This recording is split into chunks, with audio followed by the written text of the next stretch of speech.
If you have memories of orange cupcakes at school, the distinct aroma of burning leaves, and the anticipation of watching It's the Great Pumpkin, Charlie Brown, then you remember when October held a genuine sense of magic. It was more than just a month, it was a feeling. We operated on a different rhythm back then, a rhythm of simple joys, shared traditions, and a wonder that has vanished. What are we losing by allowing that kind of magic to fade away? Join us on this journey back to the golden-hued autumn days of the 60s and 70s. We're counting down 13 perfect traditions that used to define the season. If that nostalgia resonates with you, go ahead and hit that subscribe button to help keep those memories alive.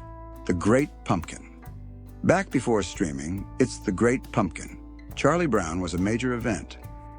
You didn't casually turn on the television, you made plans for it. Families marked it on the calendar, like a holiday. You'd rush through dinner, perhaps chili or goulash, and plead with your parents not to change the channel. When the CBS logo appeared, the room fell silent. For that precious half hour, the world felt safe and small.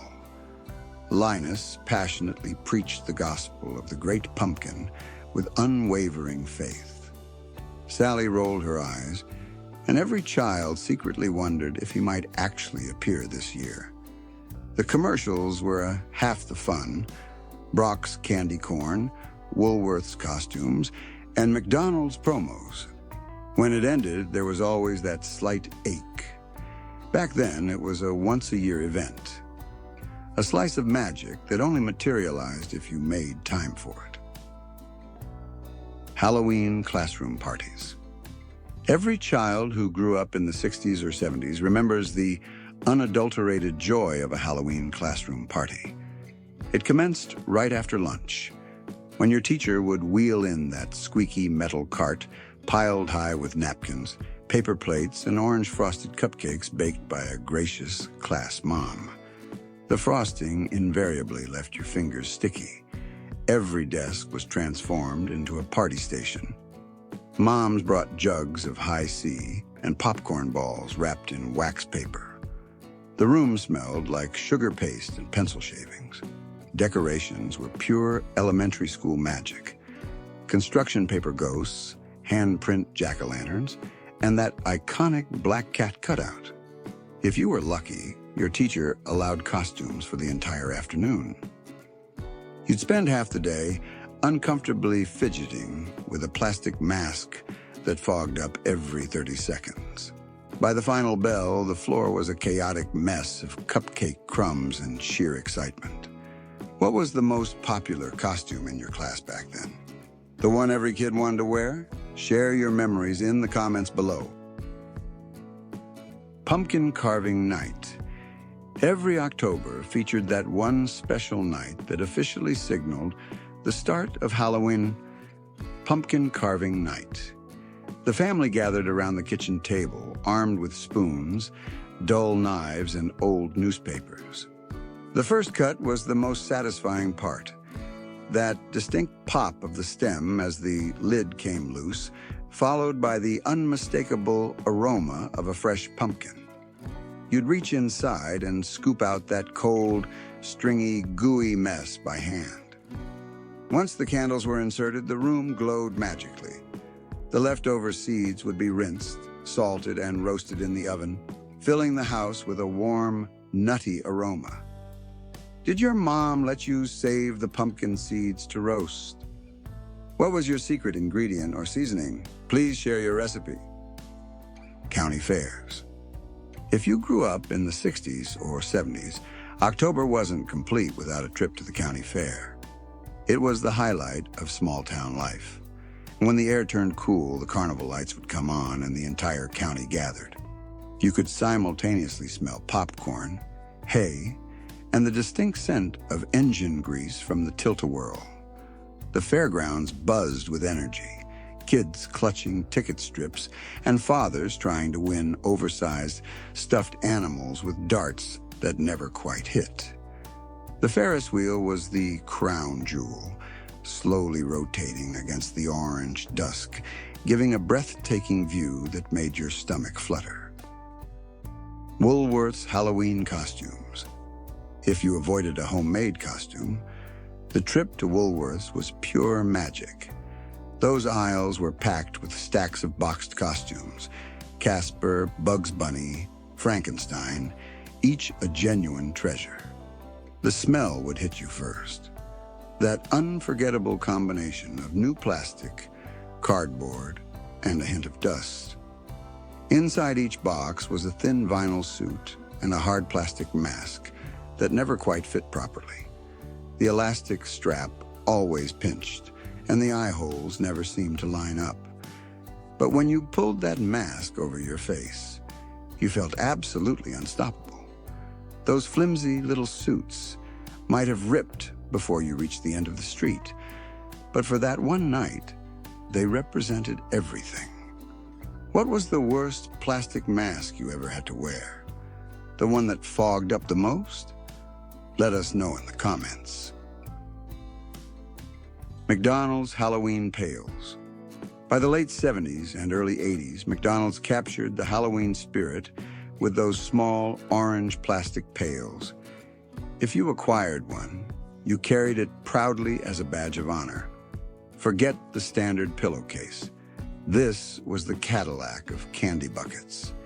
Each pail, McPumpkin, McBoo, McGoblin, had its own unique personality. They were cherished souvenirs of childhood. After Halloween, most kids would repurpose them to store crayons, marbles, or Matchbox cars. Trick-or-treat night. For children in the 60s and 70s, trick-or-treat night was the main event, the Super Bowl of October. The rules were straightforward. Be polite, stay with friends, and don't return home until your pillowcase was too heavy to carry. The entire neighborhood came alive once the sun set. Porch lights flickered on, and every front yard glowed with jack-o'-lanterns. Most people handed out the good candy. But there was always that one house that offered popcorn balls or homemade fudge, which your mom would inevitably make you set aside when you got home. Did your parents make you set aside the homemade candy too? We all know the rule. Share your thoughts in the comments. Sorting and trading candy.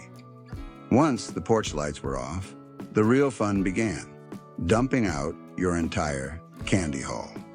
Every kid had their own ritual. You'd sit cross-legged in front of that glorious mountain of sugar, counting your candy bars like a seasoned banker. The premium stock, Snickers, Reese's Cups, went into the keep pile. Smarties and Tootsie Rolls went to the trade pile. And the bit o' honey, straight to Dad. Parents would enforce the annual candy tax, one or two of the good pieces for themselves. Pumpkin bread and hot cider nights. Long before pumpkin spice lattes, the authentic flavor of fall emanated directly from your own kitchen. October nights signified warmth from the comforting rhythm of home. You'd walk in from the chilly air, and the aroma of pumpkin bread or spiced cider would embrace you like a warm hug. Mama's recipe needed only canned pumpkin, sugar, and a generous amount of cinnamon. The best part was the anticipation, warming your hands on a mug of cider while the wind rattled the last leaves outside. Raking leaves and jumping in. Back before leaf blowers, raking leaves was a cherished family ritual. The smell of dry leaves mingled with the scent of chimney smoke. You'd rake all afternoon, dragging piles together until they were taller than you. Your dad would warn, "Don't jump in yet," and then you'd dive in head first anyway. Leaves would explode around you in a shower of gold, red, and copper. Some neighbors would burn their leaves in the ditch, and that smoky, sweet scent drifted down every street like fall's signature perfume. So there you have it. If you remember orange cupcakes, the comforting smell of burning leaves, and eagerly awaiting your favorite Halloween shows, then you remember the unique feeling of October in those days. It was a season filled with small rituals and simple pleasures. Perhaps that's the real magic we miss, not just the activities, but the mindful way we paid attention to them. What are we losing by allowing that kind of magic to slip away? Share your absolute favorite October memory that you wish still existed in the comments below.